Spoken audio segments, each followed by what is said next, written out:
Students, आज हम करने जा रहे हैं फिजिक्स का 2020 जून P12।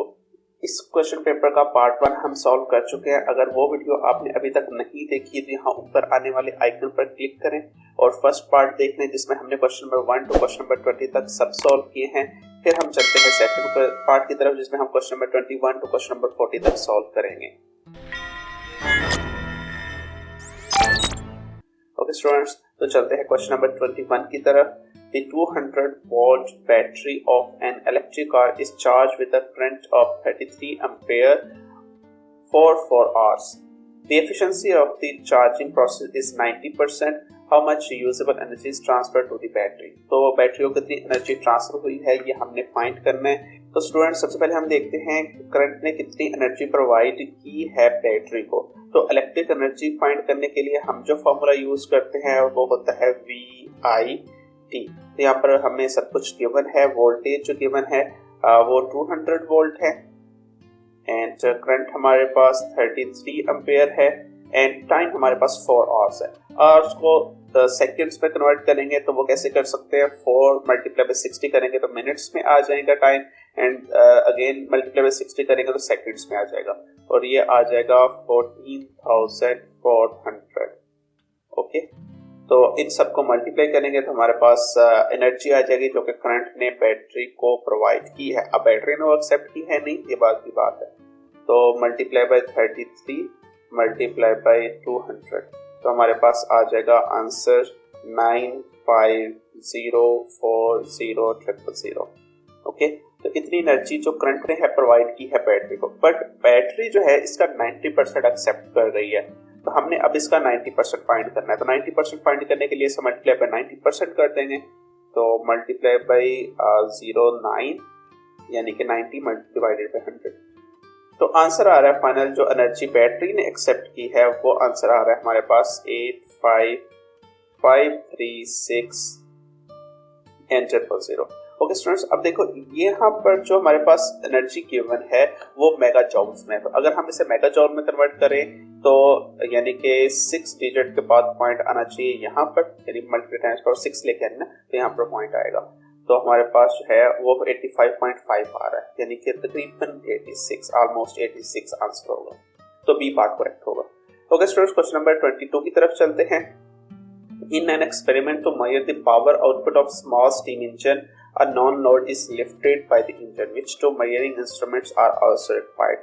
तो हमने एक इंजन की पावर को मेजर करने के लिए हमने उससे एक लोड को लिफ्ट किया है। तो अब हम कौन से इंस्ट्रूमेंट यूज करके उस इंजन की पावर को मेजर कर सकते हैं? तो स्टूडेंट, सबसे पहले हमने इस लोड को लिफ्ट किया है अपवर्ड डायरेक्शन में, तो हमें इसकी हाइट मेजर करने के लिए या तो मीटर रूल चाहिए होगा या फिर मेजरिंग टेप चाहिए होगी। Okay, and the second one कि अगर पावर फाइंड करनी है तो पावर जो होती है वो फॉर्मूला होता है work done per unit time, यानी कि टाइम के अकॉर्डिंग हमने वर्क को देखना होता है। तो वर्क जो है वो तो हाइट से मेजर हो जाएगा यहाँ पर, और जो टाइम है वो स्टॉप वॉच हमें यूज करनी पड़ेगी, यानी कि metre roll and stop watch या फिर measuring tape and stop watch. तो मेजरिंग सिलेंडर बिल्कुल भी यूज नहीं होगा क्योंकि मेजरिंग सिलेंडर तो वॉल्यूम फाइंड करने के लिए यूज होता है और यहाँ पर वॉल्यूम हमने फाइंड करना ही नहीं है। Again measuring cylinder no. C option है metre roll and stop watch. Yes, metre roll and stop watch दोनों ही यूज होंगे। मीटर रोल से हम हाइट फाइंड करेंगे कि उस इंजन ने कितनी हाइट तक इस लोड को लिफ्ट किया और स्टॉप वॉच से टाइम, तो हमारे पास पावर आ जाएगी। क्वेश्चन नंबर 23 देखते हैं। 4 metal containers with identical dimensions are filled with water at 90 Celsius. Okay, all the faces except one of each container are covered in very good insulator. The one exposed face on each container is painted either black or white. In which container does the water cool the fastest? तो कौन सा container है water को जल्दी cool करेगा? Students, अब देखें बाकी 3 साइड्स यानी बाकी ऑल साइड जितनी भी है वो इंसुलेटेड है। जस्ट वन साइड ये जो ऊपर वाली है इस कंटेनर की वो डल ब्लैक है। ये लार्ज सरफेस है ऊपर वाली और ये डल ब्लैक है। डल ब्लैक है ना, पेंटेड ब्लैक है। अब ब्लैक सरफेस का फायदा क्या होगा कि अब जो वाटर है वो हीट अप है, उसमें हीट स्टोर है, वो हीट इस डल ब्लैक या ब्लैक सरफेस ने अब्सॉर्ब कर दी। अब्सॉर्ब करके वो एयर में बाहर निकाल देगा, एयर में एक्सेल कर देनी है। और हमें पता है कि जो ब्लैक सरफेस है वो फास्टली हीट को अब्सॉर्ब करती है और फास्टली ही वो एक्सेल करती है एयर में, यानी कहीं भी सरफेस पर तो इट्स मीन ये जो ब्लैक है इसमें हीट जल्दी ट्रांसफर होगी तो वाटर जल्दी कूल हो जाएगा। जो बी ऑप्शन है इसमें ये व्हाइट सरफेस है, ये वाली सरफेस जो है ये व्हाइट है। अब व्हाइट सरफेस ना ही जल्दी हीट को अब्सॉर्ब करती है ना ही एक्सेल करती है यानी बाहर निकालती है, तो इट्स मीन ये यहाँ अंदर से हीट जल्दी अब्सॉर्ब नहीं करेगी तो बाहर भी जल्दी नहीं निकलेगी। इट्स मीन ये वाटर जल्दी कूल नहीं होगा, यानी कि ए पार्ट करेक्ट है, ए में वाटर जल्दी ही कूल हो जाएगा। सी और डी ऑप्शन करेक्ट क्यों नहीं है? क्योंकि यहाँ पर इनकी स्मॉल सरफेस को कलर किया गया। Small surface we know that कि जो हीट है वो जितना एरिया ज्यादा होगा उतनी ज्यादा हीट बाहर निकलेगी, तो एरिया जो है वो फर्स्ट टू ऑप्शन में लार्ज है, तो it's mean A option he correct होगा, सी और डी करेक्ट हो ही नहीं सकते। क्वेश्चन नंबर 24 की तरफ चलते हैं। Thermal energy is used to turn water at 100 Celsius to steam at 100 Celsius. Okay, which of the following occurs? तो वाटर को स्टीम में कन्वर्ट किया जा रहा है। One the forces between the molecule decrease. Yes, जब हम वाटर को स्टीम में कन्वर्ट करेंगे तो क्योंकि गैस के मॉलिक्यूल्स के दरमियान फोर्सेस बहुत कम होती हैं तो फोर्सेस डिक्रीज हो जाएंगी। जो वन थिंग है ये करेक्ट है, वन स्टेटमेंट। बी स्टेटमेंट है the speed of molecules increase. No, देखिए स्टूडेंट्स, जब मॉलिक्यूल्स को लिक्विड से गैस में कन्वर्ट किया जा रहा है तो जस्ट उनकी स्टेट चेंज हो रही है, उनकी काइनेटिक एनर्जी में चेंज नहीं आता इस पोजीशन में, इस स्टेट में। तो बी यानी कि जो सेकंड स्टेटमेंट है बिल्कुल करेक्ट नहीं है। थर्ड स्टेटमेंट है the separation of the molecule increase. Yes, of course liquid molecules close होते हैं, गैस में जब चेंज होंगे तो सेपरेशन इंक्रीज हो जाएगी, तो थर्ड स्टेटमेंट भी करेक्ट है। तो पूछा उसने कि कौन सी स्टेटमेंट जो है वो करेक्ट है, तो 1 and 3 only C part correct होगा। ओके स्टूडेंट्स, क्वेश्चन नंबर 25 की तरफ चलते हैं। The thermal energy produced by the electric heater in 3 minutes is used to melt wax. Okay, the solid wax is initially at its melting point at 60 Celsius. Okay, the specific latent heat of wax is 220 joule per gram. The heater supplies 7,700 joule of thermal energy to the wax. Some of the wax melts. How much wax melts? तो students simple सी thing है, जो wax है पहले से अपने melting point पर है, अब वो मेल्ट हो रही है। जो स्पेसिफिक हीट है वैक्स की वो है 220 जॉल पर ग्राम और टोटल हीट जो हीटर ने प्रोवाइड की है वो 7,700 है। तो हमने ये फाइंड करना है कितने ग्राम वैक्स जो है वो मेल्ट हुई है। तो हमने करना क्या है, जो टोटल हीट हमने प्रोवाइड की है उसको हम डिवाइड कर देंगे जो 1 ग्राम वैक्स को मेल्ट करने के लिए हीट चाहिए होती है, उसे ही तो स्पेसिफिक हीट कहते हैं, स्पेसिफिक लेटेंट हीट। तो 220 से हम इसे डिवाइड करेंगे तो हमारे पास मैस आ जाएगा कि कितना मैस वैक्स का मेल्ट होगा। तो स्टूडेंट्स मैं कैलकुलेशन कर लेता हूँ, 7,700 डिवाइडेड बाई 220, तो आंसर आ रहा है 35। तो यानी कि 35 ग्राम जो वैक्स है वो मेल्ट होगी, तो डी पार्ट करेक्ट होगा। ओके स्टूडेंट्स, क्वेश्चन नंबर 26 की तरफ चलते हैं। What always happen when the temperature increase? Temperature increase होने से क्या होता है? A gas at constant pressure expand. अगर प्रेशर को कांस्टेंट रखना हो तो गैस एक्सपेंड होगी, ऑफ कोर्स बिल्कुल। टेम्परेचर इंक्रीज किया है और अगर आपने प्रेशर को कांस्टेंट रखना है तो आपको वॉल्यूम इंक्रीज करना पड़ेगा, ठीक है। यानी टेम्परेचर और वॉल्यूम जो है वो डायरेक्टली प्रोपोर्शनल होते हैं ईच अदर। तो टेम्परेचर इंक्रीज किया तो वॉल्यूम इंक्रीज करना पड़ेगा, तो गैस एक्सपेंड होगी, तो ए पार्ट ही करेक्ट है। क्वेश्चन नंबर 27 की तरफ चलते हैं। Which law explains why a liquid has a fixed volume but does not have a fixed shape? Okay, liquid का वॉल्यूम फिक्स होता है पर शेप फिक्स नहीं होती, क्यों? Forces between the molecules of the liquid large. Yes, liquid के molecules के दरमियान जो forces है वो large होती हैं। मूवमेंट ऑफ मॉलिक्यूल्स किस तरह की होती है लिक्विड में? Free to move within the liquid. Yes, वो लिक्विड के अंदर फ्रीली मूव कर सकते हैं, लिक्विड की सरफेस से बाहर नहीं निकल सकते, इस वजह से इनका वॉल्यूम फिक्स होता है, बट क्योंकि वो फ्रीली मूव कर सकते हैं इस वजह से शेप फिक्स नहीं होती, तो ए पार्ट ही करेक्ट है। स्टूडेंट, क्वेश्चन नंबर 28 की तरफ चलते हैं। The air in a seal can is heated. Which statement explain the increase in pressure inside the can? तो कैन का प्रेशर जो इंक्रीज हो रहा है वो क्यों हो रहा है वो हमने बताना है। हमने हीट प्रोवाइड की है एयर को जो कि कैन में सील्ड है। The molecules collide with the walls of the can more frequently when the air is heated. Yes, जब हम मॉलिक्यूल्स के हीट प्रोवाइड करेंगे तो उनकी काइनेटिक एनर्जी इंक्रीज हो जाएगी और वो मोर फ्रीक्वेंटली वॉल्स के साथ हिट करेंगे और मोर फ्रीक्वेंटली हिट करने की वजह से तो प्रेशर ज्यादा होता है, यही तो प्रेशर की डेफिनेशन है। ओके, तो ए पार्ट ही करेक्ट होगा। क्वेश्चन नंबर 29 की तरफ चलते हैं। The diagram shows how the height above the ground of rope transmitted a wave varies with the distance from the source of vibration at one instant in time. Okay, तो question क्या है? Question है what is the amplitude of the wave shown. यहाँ जो wave show की गई इसका amplitude क्या है यह हमें फाइंड करना है। तो students we know that amplitude होता है मीन पोजीशन से लेकर यहाँ एक्सट्रीम पोजीशन तक का डिस्टेंस, तो वो कितना है वो हमने कैलकुलेट करना है। स्टूडेंट्स देखिए यहाँ पर जो 10 बॉक्सेस हैं उसमें 20 सेंटीमीटर का डिस्टेंस कवर हो रहा है। इट्स मीन वन बॉक्स कितना डिस्टेंस बता रहा है हमें, 2 सेंटीमीटर का डिस्टेंस यानी कि कवर हो रहा है। तो यहाँ पर कितने एक्स्ट्रा बॉक्सेस हैं, 1 2 3 4 5 6 7 7 2 14 14 यहाँ पर सेंटीमीटर आ गए और 20 सेंटीमीटर ये, तो टोटल कितना हो जाएगा 34 सेंटीमीटर। तो यानी कि इसका एम्पलीट्यूड जो है 34 सेंटीमीटर है, तो बी पार्ट करेक्ट होगा। ओके स्टूडेंट्स, क्वेश्चन नंबर 30 की तरफ चलते हैं। A vibrator produces 12 wavelengths on the surface of the water in 10 seconds. The spacing between the first crust and the third crust is 60 centimeter. What is the speed of the wave? Wave speed हमने find करनी है और according to wave equation wave speed is equal to होती है v is equal to f lambda. f यहाँ पर frequency है, lambda यहाँ पर वेव लेंथ है, दोनों वैल्यूज हमने पुट करनी है तो स्पीड आ जाएगी। तो हम कैसे निकाल सकते हैं, जो फ्रीक्वेंसी है वी नो दैट वो इज इक्वल टू होती है number of waves per unit time. तो नंबर ऑफ वेव्स 12 है, टाइम 10 है, तो 12 और 10 करेंगे तो फ्रीक्वेंसी तो हमारे पास 1.2 आ जाएगी हर्ट्ज में। ओके, तो अब वेवलेंथ फाइंड करनी है तो वो कैसे करेंगे, यहाँ पर उसने हमें कुछ इंफॉर्मेशन बताई है कि first crust and third crust का दरमियान डिस्टेंस है 60 सेंटीमीटर है। यहाँ पर मैं क्रस्ट ड्रा कर देता हूँ ताकि आप लोगों को समझ आ सके अच्छे तरीके से। ओके स्टूडेंट, ये फर्स्ट क्रस्ट है और ये थर्ड क्रस्ट है, ये सेकंड है, ये थर्ड है। तो फर्स्ट से थर्ड क्रस्ट तक का जो डिस्टेंस है वो 60 सेंटीमीटर है। स्टूडेंट अगर हम वेवलेंथ की बात करें तो फर्स्ट क्रस्ट से लेकर जो सेकंड क्रस्ट तक का डिस्टेंस है ये वेवलेंथ यानी कि लैम्डा होता है, जो यहाँ पर शो किया गया है।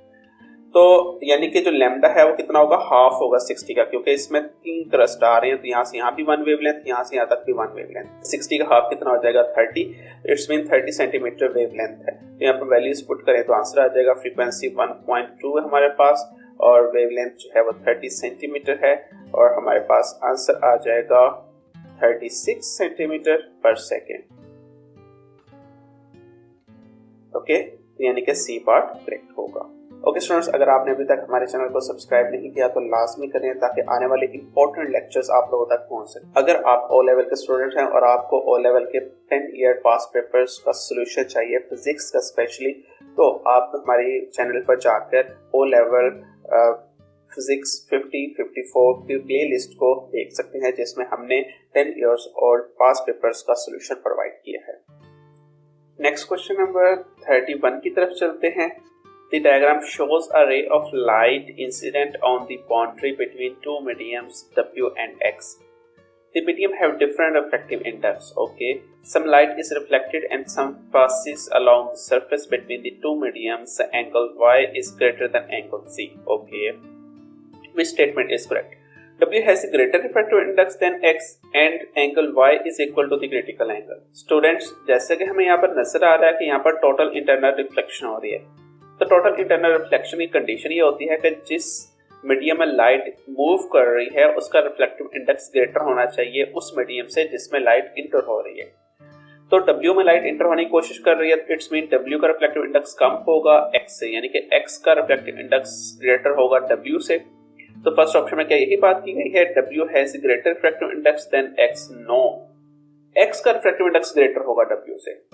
सेकंड थिंग कि ये जो एंगल है ये क्रिटिकल एंगल के इक्वल होगा अगर ये रे 90 डिग्री पर बेंड हो रही है। यस, ये 90 डिग्री पर बेंड हो रही है, इट्स मीन ये जो एंगल है क्रिटिकल एंगल है, यानी कि इंसिडेंट एंगल जो है वो क्रिटिकल एंगल होगा।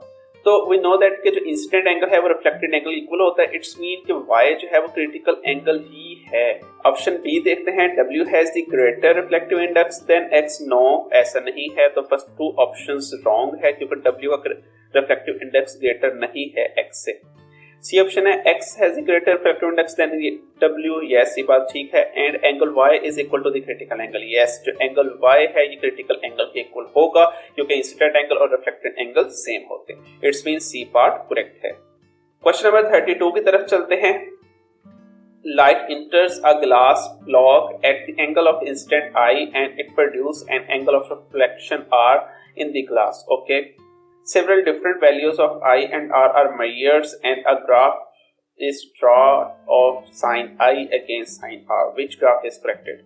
तो वी नो दैट कि जिस तरह हम अगर ये इंसिडेंट एंगल डिक्रीज करते जाएंगे तो रिफ्लेक्टेड एंगल भी डिक्रीज होता जाएगा, और अगर हम इंसिडेंट एंगल इंक्रीज करते जाते हैं तो रिफ्लेक्टेड एंगल भी इंक्रीज होता जाता है। दोनों डायरेक्टली प्रोपोर्शनल होती हैं। ऑप्शंस को देखते हैं। ए ऑप्शन है यस, ये डायरेक्टली प्रोपोर्शनल का ग्राफ है और इसमें जो मैक्सिमम वैल्यू जा रही है साइन आर की रिफ्लेक्टिव इंडेक्स की, वो कितनी जा रही है, स्मॉल है, लार्ज नहीं है। साइन आई की वैल्यू जितनी मर्जी हो, लेकिन साइन आर जो है वो मैक्सिमम 1 वैल्यू तक नहीं जाता। यानी कि ऐसा नहीं हो सकता कि एंगल हम यहाँ पर 90 डिग्री पर सेट करें और रे जो है 90 डिग्री पर बेंड हो जाए, ऐसा तो पॉसिबल है नहीं। रे ने 90 डिग्री से कम पर ही बेंड होना है। तो इट्स मीन कि ए पार्ट ही करेक्ट है, बी क्यों करेक्ट नहीं है, क्योंकि ये इनवर्सली प्रोपोर्शनल ग्राफ है। सी भी इनवर्सली प्रोपोर्शनल है। और डी क्यों करेक्ट नहीं है, क्योंकि इसमें रिफ्लेक्टेड एंगल साइन आर जो है इसका ग्राफ 1 तक जा रहा है। इट्स मीन के वो कहने की कोशिश कर रहा है कि जो रिफ्लेक्टेड रे है वो 90 डिग्री पर रिफ्लेक्ट हो रही है, क्योंकि साइन 90 ही 1 होता है, और ऐसा पॉसिबल नहीं है। तो डी पार्ट तो बिल्कुल भी करेक्ट नहीं हो सकता। क्वेश्चन नंबर 33 की तरफ चलते हैं। A converging glass lens is used to produce a virtual magnifying image. Which ray diagram shows the rays passing through the converging lens? तो converging lens पहले हम देखते हैं कौन सा है। converging lens B और D converging lens है। अब हमने ये देखना है कि virtual image किसमें फाउंड हो रही है, यानी किसमें बन रही है। तो यहाँ पर तो रियल इमेज बन रही है, क्योंकि दोनों रेज रियली आपस में मीट कर रही है, तो ये तो रियल इमेज है, ये virtual इमेज नहीं है। D में दोनों रेज आपस में मीट नहीं कर रही। इट्स मीन के रियल इमेज तो बिल्कुल भी नहीं बनाएंगे, ये वर्चुअल इमेज बनाएंगे जब ये वर्चुअली मैच करेंगे, जब हम इनको बैकवर्ड डायरेक्शन में एक्सटेंड करेंगे, तो यहाँ पर वर्चुअल इमेज बनेगी। ओके, तो डी पार्ट करेक्ट ऑप्शन है। क्वेश्चन नंबर 34 की तरफ चलते हैं। A metal lightning conductor is placed on the top of tall building. Okay, the conductor is connected to the earth. When a charge cloud passes over the building, the metal lightning conductor becomes positive charge. Okay, then what happens to the lightning conductor to produce a positive charge at its top? अब student यहाँ पर एक cloud जो है वो move किया है और उस पर नेगेटिव चार्ज है। यहाँ पर यहाँ नेगेटिव चार्ज होगा तो जो इस कंडक्टर में इलेक्ट्रॉन है वो रिपेल होंगे और वो कंडक्टर से मूव कर जाएंगे टुवर्ड अर्थ, और यहाँ पर पॉजिटिव चार्ज आ जाएगा। तो इस तरह इस कंडक्टर पर पॉजिटिव चार्ज प्रोड्यूस हो जाएगा। तो ऑप्शंस को देखते हैं। Electron move downward and protons move upward. No, protons upward direction में नहीं आएंगे। इलेक्ट्रॉन मूव करेंगे तो बाकी प्रोटॉन रह जाएंगे, तो प्रोटॉन पहले से यानी कि वहां पर मौजूद है। प्रोटॉन्स नहीं है, एक्चुअली वो न्यूक्लियस है, तो न्यूक्लियस पर पॉजिटिव चार्ज होगा, उस जगह पर पॉजिटिव चार्ज क्रिएट हो जाएगा। Only electrons move in the conductor. Yes, electrons he conductor में मूव करेंगे, तो बी पार्ट करेक्ट होगा। क्वेश्चन नंबर 35 की तरफ चलते हैं। Two insulated and uncharged metal sphere X and Y are touching. Okay, a positive charge rod is held near X and then this sphere are moved apart. X now has a negative charge. तो X पर negative charge है। What is charge on the Y? Y पर कौन सा charge होगा ये हमने बताना है। तो स्टूडेंट जब हम पॉजिटिव रॉड को इन दोनों स्फीयर से करीब लेके आएंगे जो कि आपस में अटैच हैं, तो जितने भी इलेक्ट्रॉन है वो अट्रैक्ट होकर X में जमा हो जाएंगे, यहाँ पर गैदर हो जाएंगे। तो Y पर अब कौन सा चार्ज आ जाएगा, पॉजिटिव, क्योंकि वहां से इलेक्ट्रॉन निकल गए हैं, तो न्यूक्लियस पर पॉजिटिव चार्ज। जब इन दोनों को अलग अलग कर लेंगे और रॉड को भी रिमूव कर देंगे तो इस स्फीयर पर सिर्फ नेगेटिव चार्ज और इस पर सिर्फ पॉजिटिव चार्ज रह जाएगा, तो Y पर पॉजिटिव चार्ज होगा। ऑप्शन देखते हैं। ए है negative and smaller than the X। No, negative तो बिल्कुल भी नहीं है, तो फर्स्ट ऑप्शन करेक्ट नहीं है। सी ऑप्शन है positive yes and smaller than the X। No, देखिए स्टूडेंट जितने यहाँ से इलेक्ट्रॉन मूव करेंगे उतना X पर नेगेटिव चार्ज, और जितने इलेक्ट्रॉन मूव किए उतने ही न्यूक्लियस में से हर एटम में से एक इलेक्ट्रॉन निकल गया तो उतने ही न्यूक्लियस पर पॉजिटिव चार्ज आएगा। तो जितने इलेक्ट्रॉन होंगे जितना नेगेटिव चार्ज होगा उतना ही पॉजिटिव चार्ज होगा, दोनों चार्जेस सेम होंगे। Positive and the same size as that on X, तो दोनों पर सेम साइज का चार्ज होगा और पॉजिटिव होगा Y पर, तो डी पार्ट करेक्ट है। क्वेश्चन नंबर 36 की तरफ चलते हैं।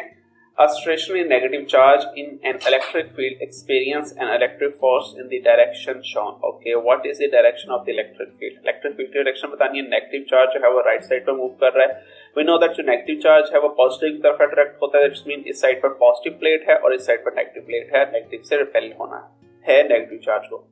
तो we know that जो इलेक्ट्रिक फील्ड है वो पॉजिटिव टू नेगेटिव होती है, तो पॉजिटिव से नेगेटिव इलेक्ट्रिक फील्ड की डायरेक्शन जो हो वो राइट टू लेफ्ट होगी। तो यहाँ पर देखते हैं to the left. Yes, A part ही करेक्ट होगा, जो फील्ड है उसकी डायरेक्शन टू द लेफ्ट होगी।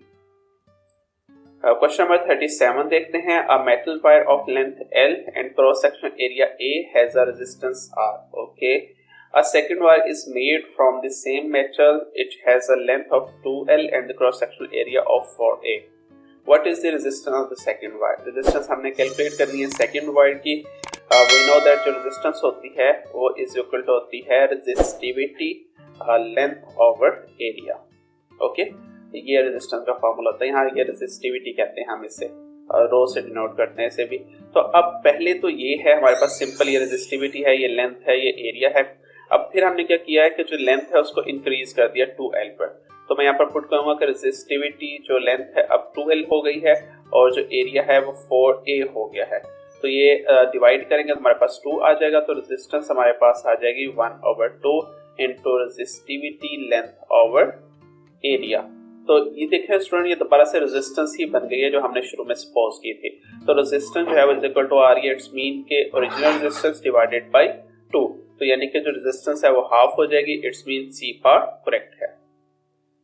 Now students move toward question number 38। The diagram shows a circuit. ये हमारे पास एक सर्किट है। What happens does closing the switch have on the reading of ammeters X and Y।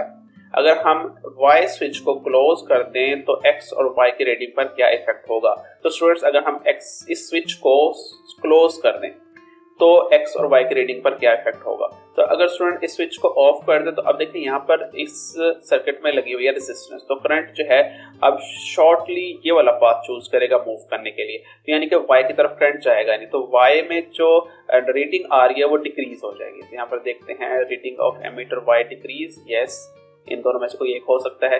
और अब क्योंकि सारा करंट जो है वो एमीटर X में से पास हो रहा है तो X की रीडिंग इंक्रीज हो जाएगी। तो X की रीडिंग इंक्रीज हो जाएगी, C पार्ट में है, तो C पार्ट ही करेक्ट ऑप्शन होगा। क्वेश्चन नंबर 39 की तरफ चलते हैं। A rectangular current carrying coil is pivoted between the poles of the electromagnet. Okay, which action does not on its own increase the size of the turning effect exerted on the coil? तो कौन सा action करने से जो turning effect है वो increase नहीं होगा, ये हमें बताना है। ए ऑप्शन है increase the current in the coil of the electromagnet. तो करंट इंक्रीज करने से टर्निंग इफेक्ट इंक्रीज होगा। B option increase the current in the rectangular coil. Rectangular current में भी करंट इंक्रीज करने से टर्निंग इफेक्ट इंक्रीज होगा, ज्यादा जल्दी टर्न होगी कॉइल। सी है reversing the current in the electromagnet. Yes, अगर हम करंट को रिवर्स कर दें तो रोटेशन उतनी ही प्रोड्यूस होगी लेकिन वो अपोजिट डायरेक्शन में प्रोड्यूस होगी बस। तो रोटेशन की जो साइज है वो इंक्रीज या डिक्रीज नहीं होगा करंट की डायरेक्शन को चेंज करने से या उसको रिवर्स करने से। तो सी पार्ट करेक्ट ऑप्शन होगा। स्टूडेंट्स अब चलते हैं क्वेश्चन नंबर 40 लास्ट क्वेश्चन की तरफ। The diagram shows a coil connected to a very sensitive ammeter. A magnet is next to the coil. Okay, which action result in the zero reading on the ammeter? तो zero reading कैसे होगी? देखिए students, ये जो magnet है जब हम इसे मूव करते हैं तो इसकी इलेक्ट्रोमैग्नेटिक फील्ड जो है उसकी इंटेंसिटी चेंज होती है और इंटेंसिटी चेंज होने से कॉइल में करंट इंड्यूस होता है। तो अगर हम मैग्नेट और कॉइल को इस तरह मूव करें कि इलेक्ट्रोमैग्नेटिक जो फील्ड है वो चेंज ना हो, उसकी इंटेंसिटी चेंज ना हो, तो करंट इंड्यूस नहीं होगा इस सर्किट में। तो कैसे नहीं होगा देखते हैं। ए ऑप्शन है moving the coil and the magnet at the same speed in the opposite direction. जब हम इनको अपोजिट डायरेक्शन में मूव करेंगे, इसको राइट साइड पर इसको लेफ्ट साइड पर, तो मैग्नेटिक फील्ड की इंटेंसिटी चेंज होगी, दोनों करीब आ रहे हैं ना, तो करंट इंड्यूस होगा। तो ए पार्ट तो करेक्ट नहीं है। बी है moving the coil and the magnet at the same speed in the same direction. Yes, जब दोनों को हम सेम स्पीड से सेम डायरेक्शन में मूव करेंगे तो दोनों के दरमियान जो डिस्टेंस है वो चेंज नहीं होगा, तो मैग्नेटिक फील्ड की इंटेंसिटी भी चेंज नहीं होगी, तो करंट भी इंड्यूस नहीं होगा। तो बी पार्ट ही करेक्ट है। ओके स्टूडेंट्स, अगर आपको इस पेपर से रिलेटेड या फिजिक्स से रिलेटेड किसी किस्म का क्वेश्चन है तो आप हमसे कमेंट सेक्शन में पूछ सकते हैं। मैं उसका आंसर आपको जल्दी अपलोड कर दूंगा, उसकी वीडियो बनाकर कमेंट सेक्शन में आपको उसको एक्सप्लेन कर दूंगा। और स्टूडेंट्स, अगर आप ओ लेवल के पेपर की कंप्लीट प्रिपरेशन करना चाहते हैं with 10 years old past papers physics के, तो यहाँ पर नीचे आने वाली जो वीडियो सजेशन है वहां पर क्लिक करें, जिसमें हमारे कंप्लीट सोल्यूशन है ओ लेवल फिजिक्स के। अपना बहुत सारा रखिएगा। खुदा हाफिज।